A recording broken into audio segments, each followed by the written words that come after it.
The Special Fathers Network is thrilled to be sponsored by Rubin Law, a multi-generational law firm dedicated exclusively to serving families raising children with special needs. It's not one thing they do, it's the only thing they do.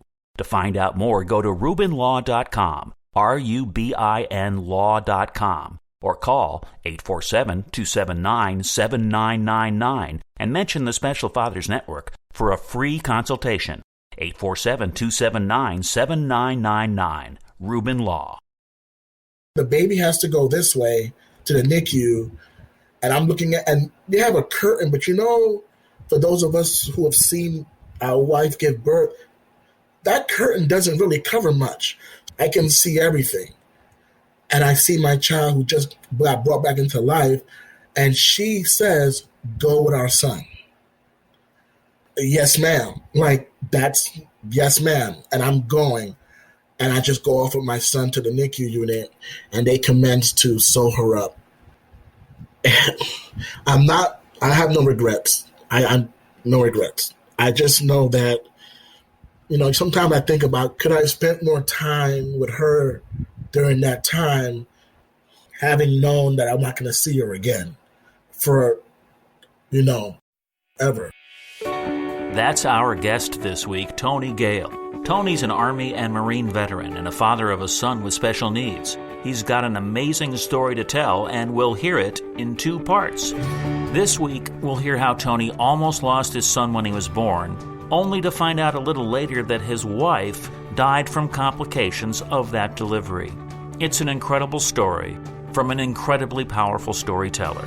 And it's all in this Special Fathers Network Dad to Dad podcast. Here's your host, David Hirsch. Hi, and thanks for listening to the Dad to Dad podcast, Fathers Mentoring Fathers of Children with Special Needs, presented by the Special Fathers Network. The Special Fathers Network is a dad-to-dad mentoring program for fathers raising children with special needs. Through our personalized matching process, new fathers with special needs children connect with mentor fathers in a similar situation. It's a great way for dads to support dads. To find out more, go to 21stcenturydads.org. And if you're a dad looking for help or would like to offer help, we'd be honored to have you join our closed Facebook group. Please go to facebook.com/groups and search Dad to Dad. And now let's listen to this incredible interview between David Hirsch and Tony Gayle. I'm thrilled to be talking today with Tony Gayle of Orlando, Florida, who is an Army and Marine veteran, solo parent, and father of a son who has special needs. Tony, thank you for taking the time to do a podcast interview for the Special Fathers Network. Thank you. Thank you for having me.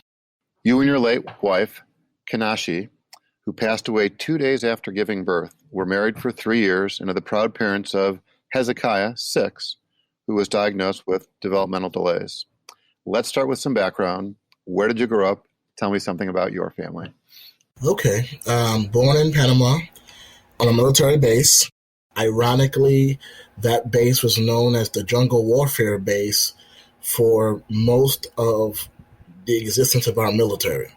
That base would later move to Japan, and that irony we'll see later on how that all connects.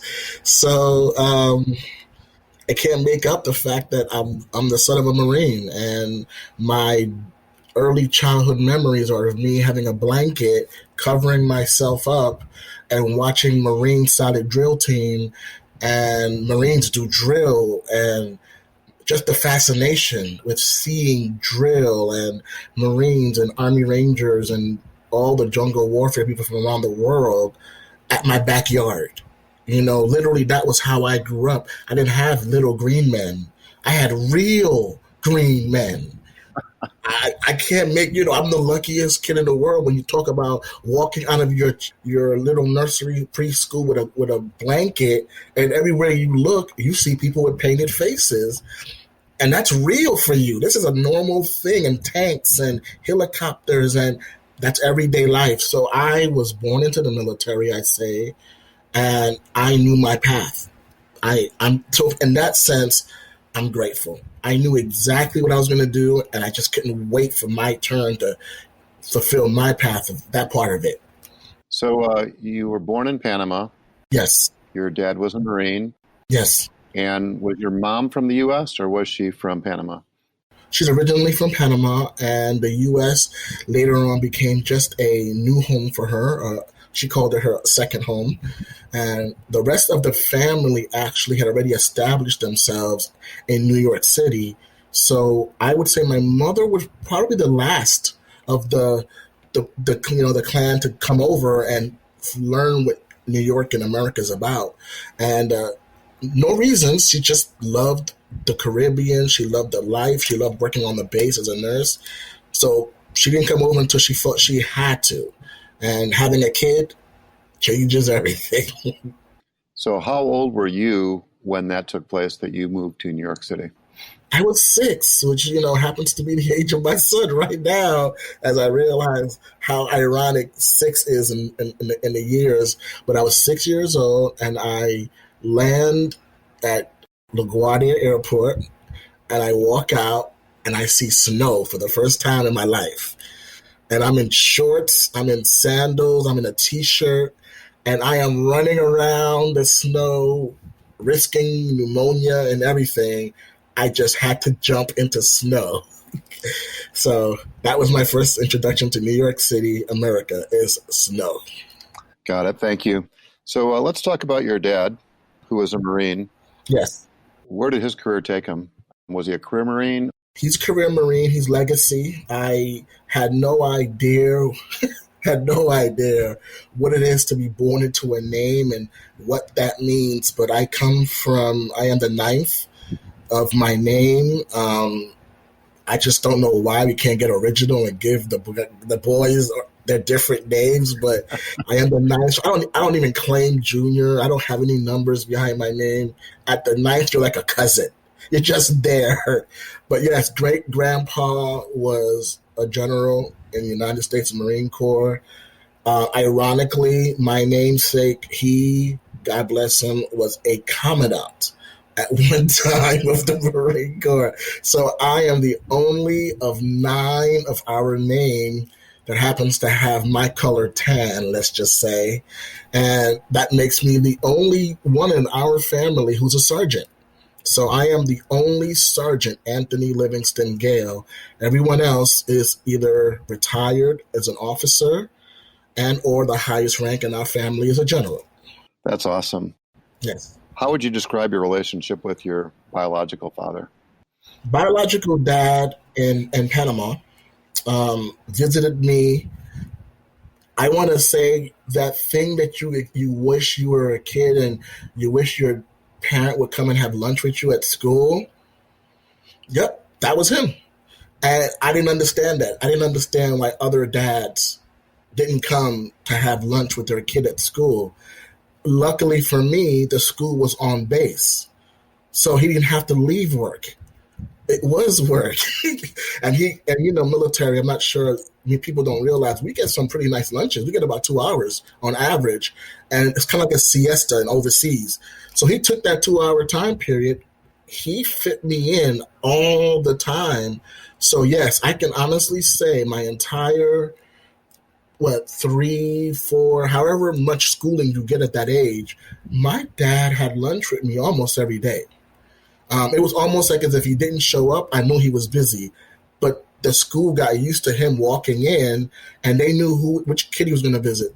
And no one questioned it, even though he's Caucasian and I'm not. Mm-hmm. No one questioned that.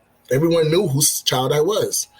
And it was beautiful. So I had a very involved dad, and I'm grateful he gave me that foundation. So how did your relationship with your biological dad change when your mom and you moved to New York City? It became one of these situations where he knew that I was going to be surrounded by family, and he was fine with it. But his career was not going to allow him to just leave South America because he was giving command.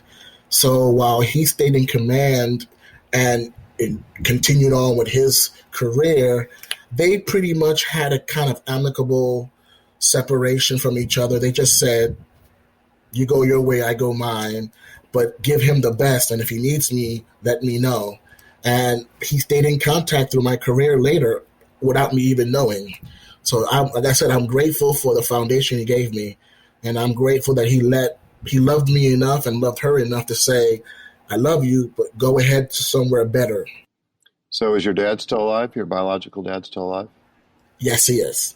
And are you still in contact with him or not?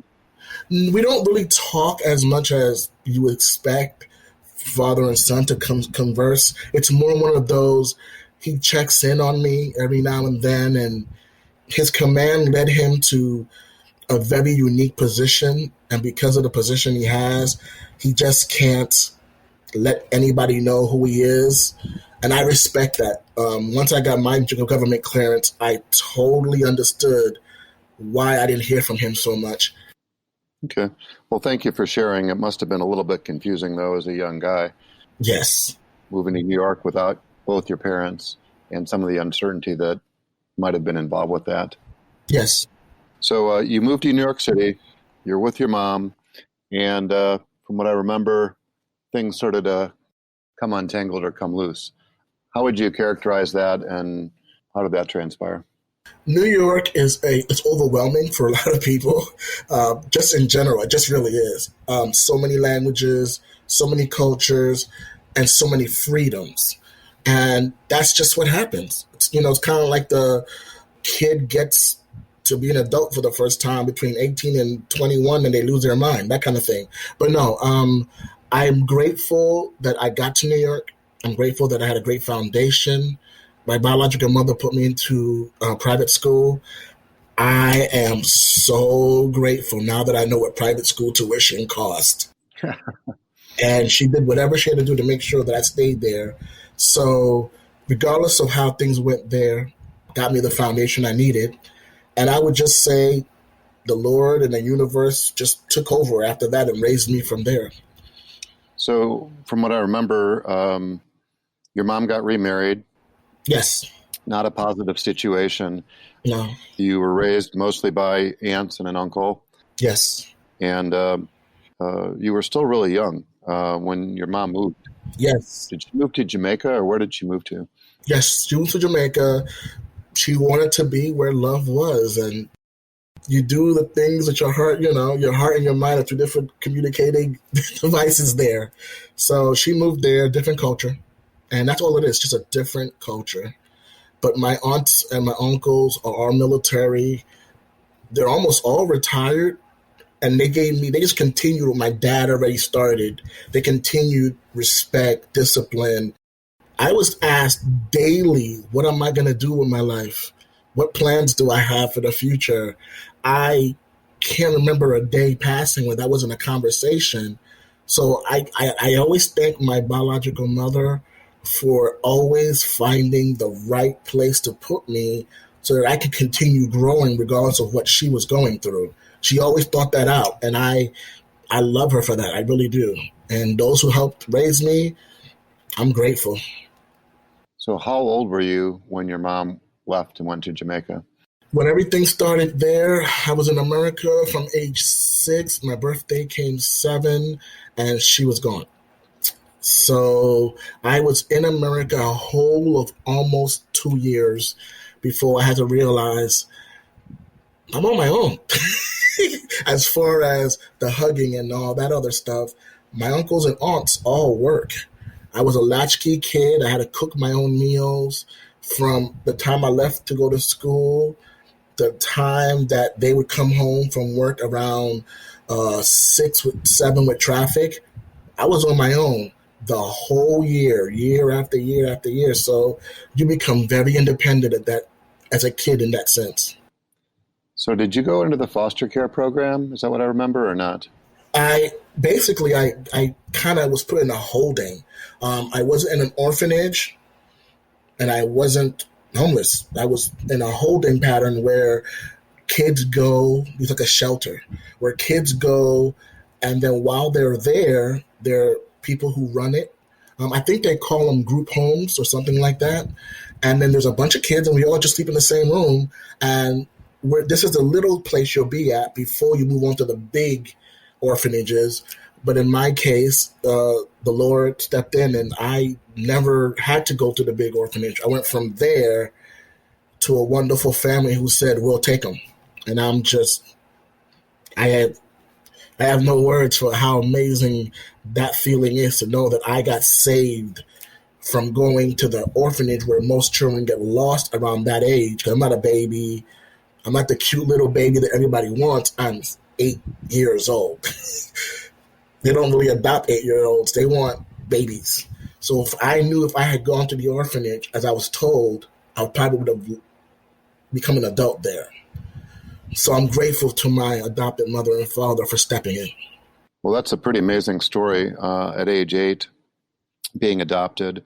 And from what I remember, your adoptive father and mother are Michael and Lenore Moranchik. Yes. And they were both librarians. Yes. Your adoptive father was a law librarian, and your mom was a librarian as well. And you lived in Flushing, New York. Yes. She was a children's librarian. She's actually the kind of librarian that would ride a truck, the book truck, and she would go into impoverished neighborhoods as a 4'11", Jewish-born Caucasian woman. God bless her. I don't know if I'm that brave, to go in there, just her and another librarian, both ladies, and they would drive this bus out there and read to kids, give books out, do reading circles. They were basically the book ice cream man, and they didn't care where they had to go to. They were going to make sure kids had books and that kids would learn how to read, and nothing could stop them. And I love that. I love that drive that my mother had for, trying to cure illiteracy the best she could. So did you have any siblings growing up, or were you an only child to them? I am it. There are other kids that I know they sponsored and helped out and looked after as time passed, as I learned. But as far as from that young all the way up, I'm it. I'm so grateful. So they were your parents, right, during your formative years? Yes. And my recollection was they paid for school and karate and sports, and also I think had an impact on you from a religious perspective as well. Yes, everything you said and then some. If I start looking at the bill, I owe my mother and father easily $1 billion. I mean, I don't even know how to make sense of what they did to make sure that I can go to one of the best schools at the time. My mother and father even got me an apartment a block from the school. I mean, people don't understand the level some parents are willing to go to for education.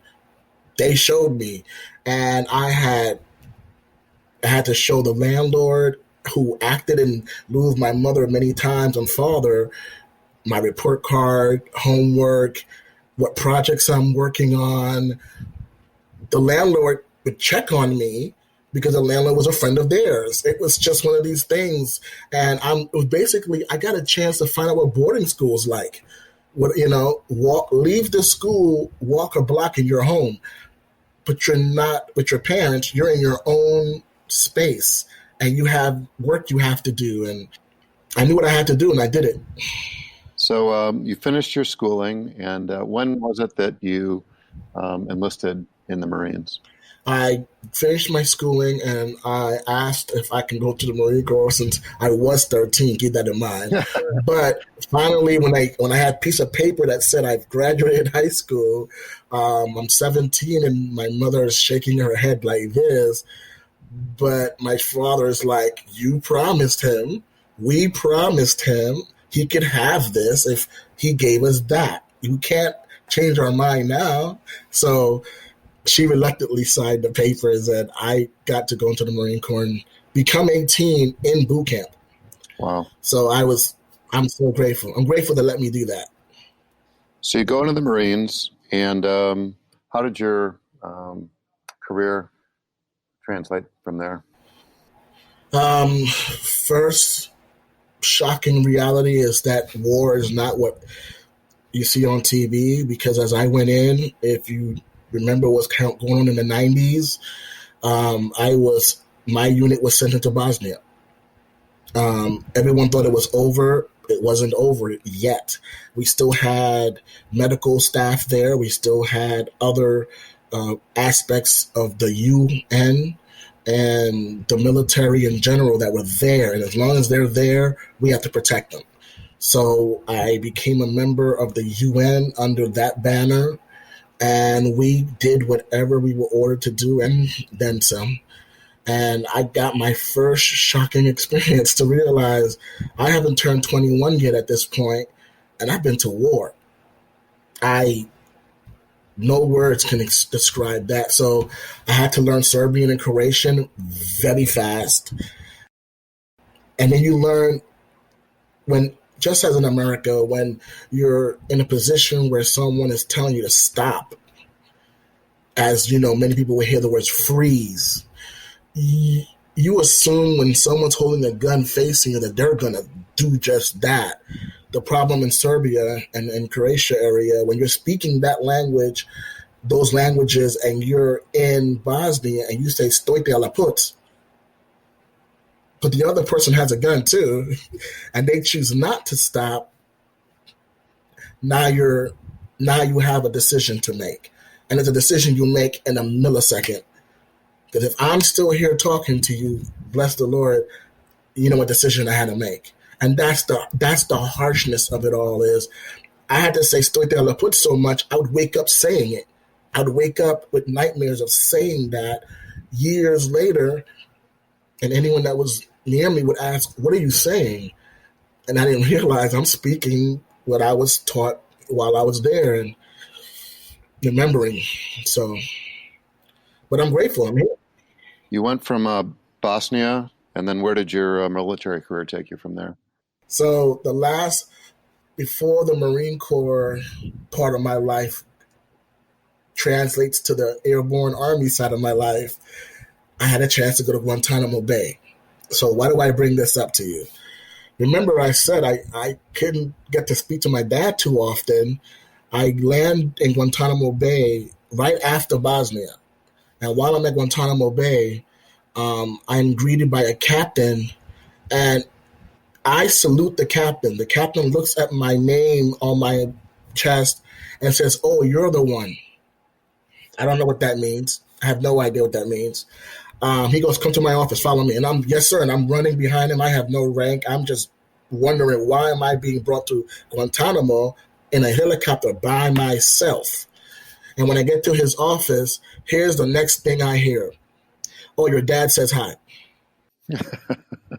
And that's when I realized this is why I never heard from my dad for such a long time. Is once you're at Guantanamo, you get kind of wrapped into and covered by the umbrella of one agency particularly, and that's who my dad was working for all that time. So that's where the secrecy and all the why I can't come out and say, "Hey, son, how you doing?" I have to be working. So I got transferred from the infantry to the intelligence side of the military without being able to say anything, of course. And that's when my dad and I continued our conversations, and our fatherhood and sonhood continued on from there. Because then he said, "Now I can speak to you, because now you're a part of what I'm a part of." And that's what helped.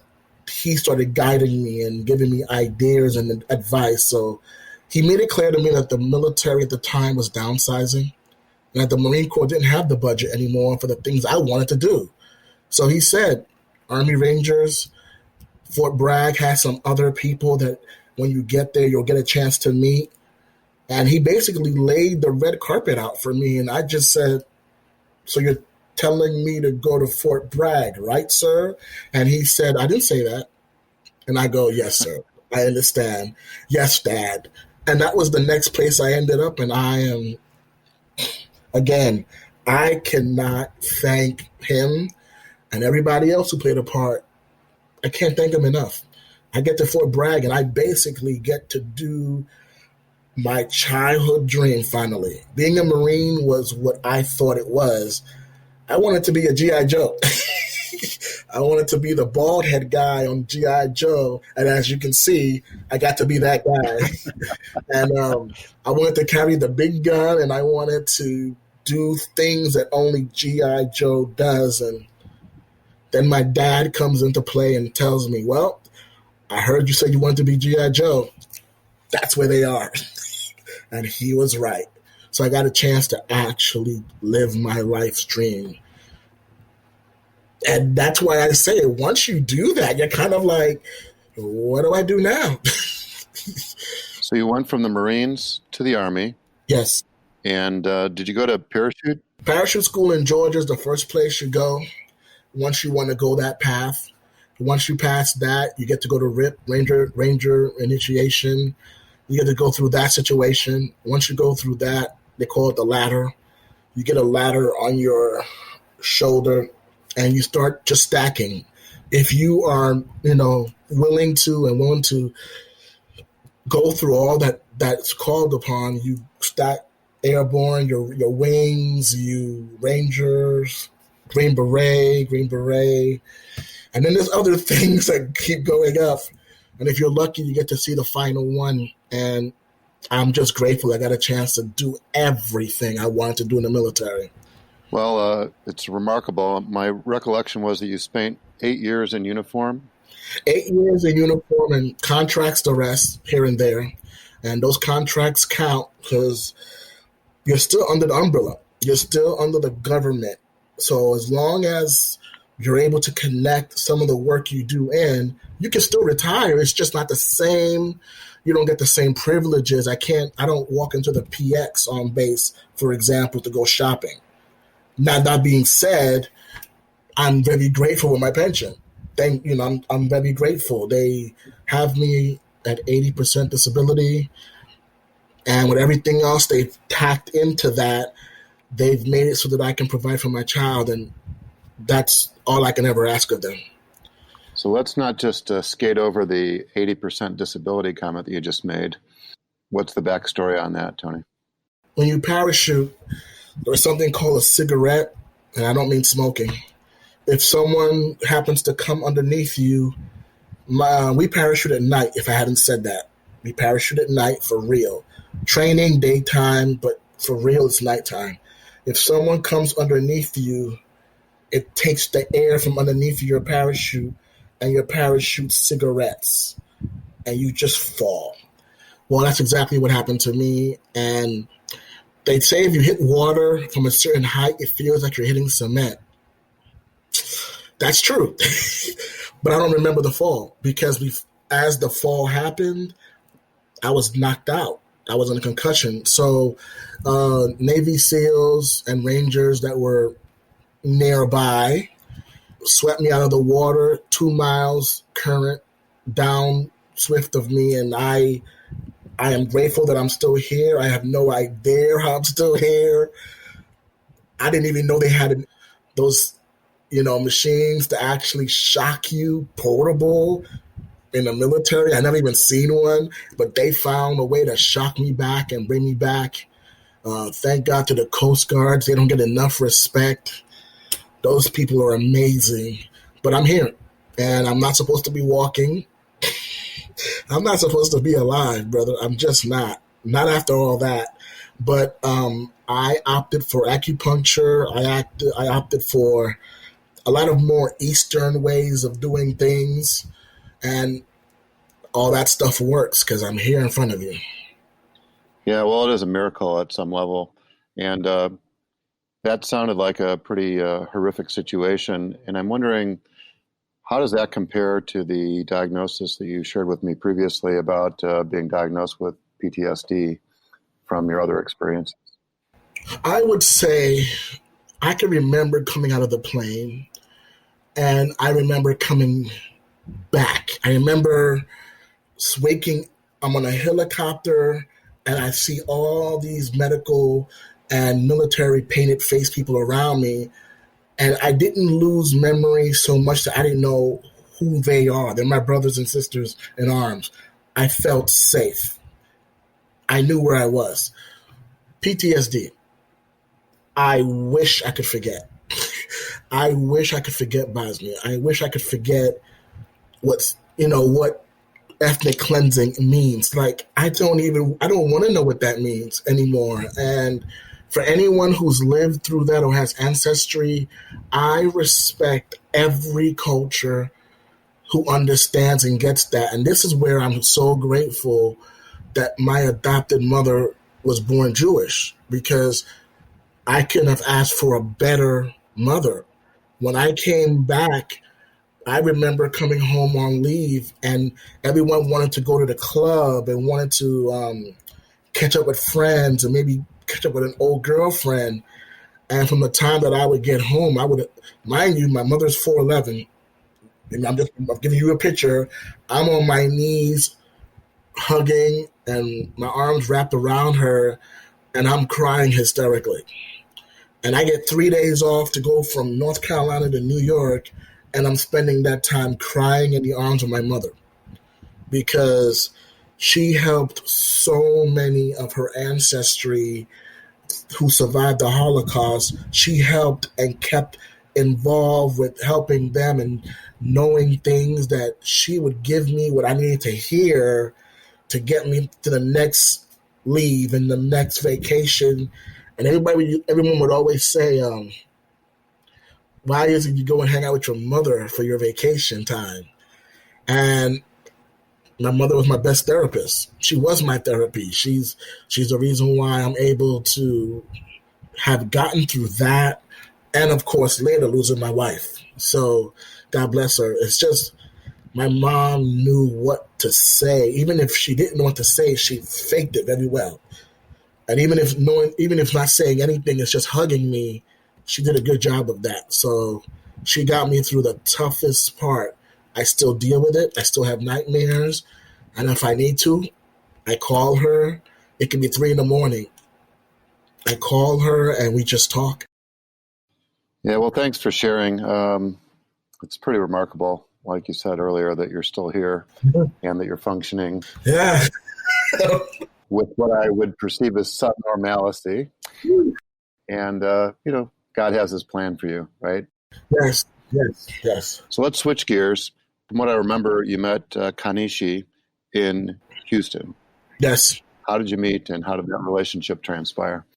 I'm the luckiest man in the world. I know I am, because I got to actually become friends with my wife before she was my wife. And not only friends, but irony, such as I am the chaplain of my lodge, and she had happened to have an operation that didn't go so well in the aftercare.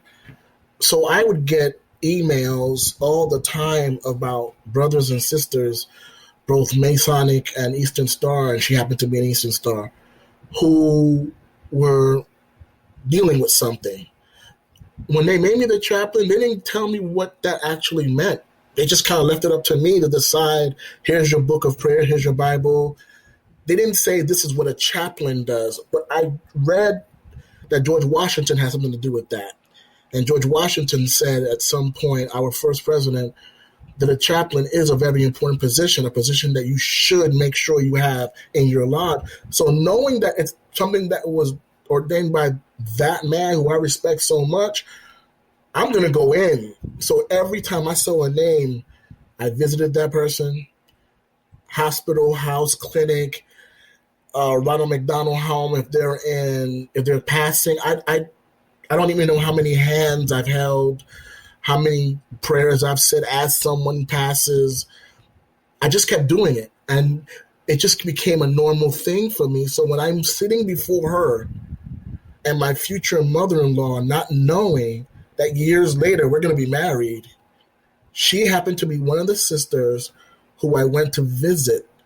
And I'm praying, and I'm praying so into her healing that staff in the hospital are coming into the room just to put their hands on us. So this is a weird, because they have a chaplain. It was a Methodist hospital. They have a Methodist chaplain in the hospital, and no one has ever come into rooms to join into prayer, because I didn't know I was praying for my future wife. I didn't know. Whoever I visited, I gave my all. Yeah, well, that's a pretty amazing story how God brought the two of you together. Yes, You get married, and your dreams or aspiration were within a few years to have a family, yes, and life takes a pretty abrupt turn. If you can recount what the situation was. yes. Hezekiah, Hezekiah Hollis O'Shea Gale is actually the third of an attempt. We had two miscarriages. She was, she felt that we had to have a child of our own. She had one prior to our encounter as far as a husband and wife, but they weren't married. And she just kept saying, I want to give you a child. You're 37 years old and you've never had a child, and you've done so much for me. And I just said, okay, I'm not going to argue with a woman. We all know how that works. Not worth doing.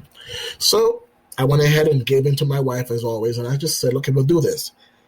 So third attempt, she had low iron all the way through, but we kept going. And on our 7th month check, the doctor said that there's no pulse. There's no heartbeat. So we rush over to the hospital, and my wife has to go into emergency C-section.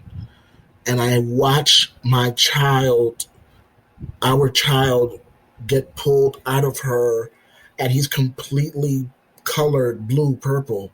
He's not breathing. We don't know how long he's been dead. We don't know. But we're thinking that they're going to put him on her, and that's going to be the end of the story, and give her a chance to console and us just cry and mourn, and then that's going to be the end of it. A nurse practitioner who was there, because this is all happening in Texas at the time, and the NICU unit's right next to where we are. I don't know if who she kicked, punched, pushed, but she got from where she was through the crowd, grabs the baby, goes back to a table, and begins CPR. And I don't mean a nurse practitioner with her team. I mean just the nurse practitioner who happens to be in charge of the NICU. And before we know it, there's a baby crying. So obviously baby's crying. Doctors had already thought baby's passed. She's crying now because she realizes our child has lived. My mind is blown because I just watched someone give life as if it was Jesus himself bringing, Lazarus back. I can't process all this, but I know I have to do something. And they're like, the baby has to go this way to the NICU.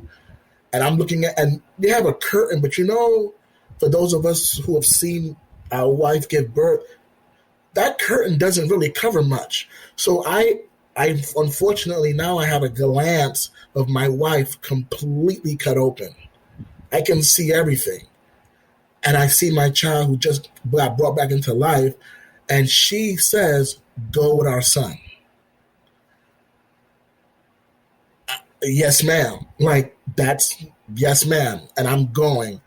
And I just go off with my son to the NICU unit, and they commence to sew her up. And I have no regrets. I'm no regrets. I just know that, sometimes I think about, could I have spent more time with her during that time, having known that I'm not going to see her again for, ever. So go off with my son. I'm there with him, and they're sewing her up, and all kinds of complications were happening, but I didn't see any of them. I'm being told after the fact. So whatever the complications were, they were able to handle it for enough time where she was able to be brought upstairs. Everything seemed fine because I didn't see the complications. All I'm reporting to her is our son is doing okay. He's in the NICU unit. They did bring her down so she could see him and hold him. And then because of whatever reason, they brought her right back upstairs. And within hours, it's as if they knew without telling me that I don't have much time. I guess because they thought if maybe they told me I don't know, I would panic. I don't know. And within hours of all this happening, she passes. That's really heavy, Tony. So yeah. I can't even imagine. Yeah. So I was. What was it that transpired that took her life? The report said blood clots left her lower extremity and went to her lungs and collapsed her lungs. No matter how much they did CPR, which was for about an hour, I was there the whole time, her lungs were full of blood. It's as if it's as if she drowned in her own blood. And no explanation. They don't know what happened. They did the best they could. And keep in mind, I'm realizing they gave us a couple more hours. That nurse practitioner brought my son back from the dead. I mean, yes, other people would get a lawyer and other people would try to fight this and I got a couple of hours with my wife and I have a son who's running around the house. And I'm just thinking to myself, be grateful for what you have. Don't try to fight the medical system and tell them how wrong they make mistakes all the time. It's life. It's a job. They make mistakes. But my wife wanted us to have a child, and we do. And I'm just going to do the best I can to continue on our mission. Be grateful for what you have. Wise words from our Dad to Dad podcast guest, Tony Gayle. Listen next time when Tony tells David Hirsch about his life after the birth and hear how he's kept an amazingly positive outlook. It's very powerful, and it's in our next installment of the Special Fathers Network Dad to Dad podcast. The Special Fathers Network is a dad-to-dad mentoring program for fathers raising children with special needs. Through our personalized matching process, new fathers with special needs children connect with mentor fathers in a similar situation. It's a great way for fathers to support fathers. Go to 21stcenturydads.org. That's 21stcenturydads.org. And if you're a dad looking for help or would like to offer help, we would be honored to have you join our closed Facebook group. Please go to facebook.com/groups and search Dad to Dad. Also, please be sure to register for the Special Fathers Network bi-weekly Zoom calls held on the first and third Tuesdays of every month. Lastly, we're always looking to share interesting stories. If you'd like to share your story or know of a compelling story, please send an email to david@21stcenturydads.org. If you enjoyed this podcast, please be sure to subscribe on iTunes or wherever you listen. The Dad to Dad podcast was produced by Couch Audio for the Special Fathers Network. Thanks again to Reuben Law for supporting the Dad to Dad podcast. Call Reuben Law at 847-279-7999 and mention the Special Fathers Network for a free consultation. 847-279-7999.